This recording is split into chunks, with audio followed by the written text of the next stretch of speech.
Hello friends, आज हम लोग जानेंगे मेमोरी क्या होता है और मेमोरी के कितने प्रकार होते हैं। अगर देखा जाए तो मेमोरी का जो इस्तेमाल किया जाता है वो डेटा स्टोरेज के लिए हम लोग करते हैं। अब मेमोरी का जो क्लासिफिकेशन किया गया दो पार्ट्स में, एक है प्राइमरी मेमोरी और दूसरा होता है सेकेंडरी मेमोरी।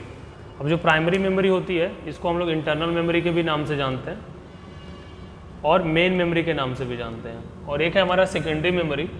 सेकेंडरी मेमोरी जो होती है ये एक्सटर्नल मेमोरी होती है और एक हेल्पिंग मेमोरी होती है जो हेल्प करती है किसको, प्राइमरी मेमोरी को हेल्प करती है सिस्टम को बूट कराने में। अगर प्राइमरी मेमोरी को देखा जाएगा तो प्राइमरी मेमोरी को दो पार्ट्स में डिवाइड किया गया, एक है आपका रोम और दूसरा है रैम।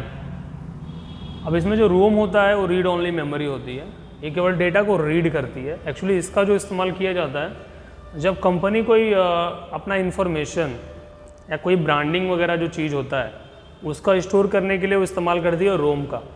अधिकतर आप लोग ने ये चीज़ देखा भी होगा कि कभी भी कोई सिस्टम जब हम लोग ऑन करते हैं उसका जो ब्रांडिंग वगैरह जो इन्फॉर्मेशन होता है वो सीधा रोम में इंक्लूड होता है। अब रोम में भी दो प्रकार के मेमोरी होती है, एक होता है पी रोम और दूसरा होता है ई पी रोम। अब पी रोम जो होता है प्रोग्रामेबल रीड ओनली मेमोरी होती है। अब इसके अंदर किया क्या जाता है, एक बार इसके अंदर डेटा को ना प्रोग्राम किया जा सकता है। और दूसरा होता है ना E P ROM. E P ROM जो होती है इलेक्ट्रिकल इरेजेबल होती है। अगर इसको इरेज करना भी चाहेंगे इसके लिए स्पेशल मीडिया का इस्तेमाल किया जाएगा, बिना स्पेशल मीडिया का यूज किए ये इरेज नहीं किया जा सकता है। तो रोम के बारे में हम लोग बस इतना जानेंगे कि रोम एक्चुअली है क्या। तो रोम जो होता है रीड ओनली मेमोरी होता है, इसका इस्तेमाल किया जाता है डेटा को रीड करने के लिए। दूसरा जो हमारी मेमोरी है वो है रैम। अब रैम जो है रैंडम एक्सेस मेमोरी होती है, इसका यूज काफ़ी ज़्यादा किया जाता है। इसको हम लोग मुख्य मेमोरी के भी नाम से जानते हैं या मेन मेमोरी के भी नाम से जानते हैं। अब इसका यूज क्या किया जाता है, जब भी आप लोग सिस्टम को ऑन करते हैं तो ऑन करते समय आप लोग ने एक चीज़ देखा भी होगा कि हमारा सिस्टम कुछ लोड होता है, कुछ बूट भी होता है उसके अंदर।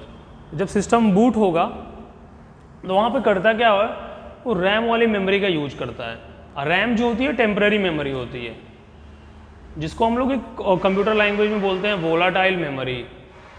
वोलाटाइल का मतलब होता है टेम्पररी। इसके अंदर डेटा तब तक रीड किया जा सकता है या राइट किया जा सकता है जब तक आपके पास इलेक्ट्रिसिटी का फ्लो बना रहेगा। जैसे इलेक्ट्रिसिटी का फ्लो बंद होगा इसका पूरा डेटा क्या हो जाएगा ना, इरेज हो जाएगा। बट रोम के केस में क्या होता है, ये नॉन वोलाटाइल मेमोरी होती है, मतलब ये परमानेंट मेमोरी होती है। इसको अगर डेटा को आप लोग स्टोर कर सकते हैं विदाउट इलेक्ट्रिसिटी, अगर नहीं भी रहेगा ना तो रीड किया जा सकता है। अब रैम में क्या होता है, दो रैम होता है, एक होता है यस रैम और दूसरा होता है डी रैम। यस रैम को हम लोग स्टैटिक रैम के नाम से जानते हैं और डी रैम को हम लोग डायनेमिक रैम के नाम से जानते हैं।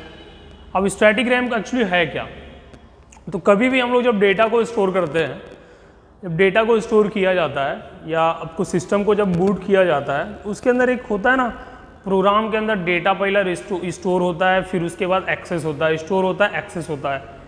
तो स्टैटिक क्या करता है ना, कुछ देर तक डेटा को काफ़ी ज़्यादा होल्ड करके रखता है। बट डायनेमिक में इसका अपोजिट होता है। डायनेमिक में क्या होता है, तो इसके अंदर डेटा तुरंत आएगा, तुरंत चला जाएगा। तो कंपेरिजन टू अगर देखा जाएगा ना तो स्टैटिक रैम फास्टर होता है फॉर प्रोसेसिंग पर्पज़ के लिए कंपेयर टू डी रैम से। तो यस रैम का मतलब होता है स्टैटिक रैम और डी रैम का मतलब होता है डायनेमिक रैम। अब ये जो है हमारी प्राइमरी मेमोरी के बारे में है।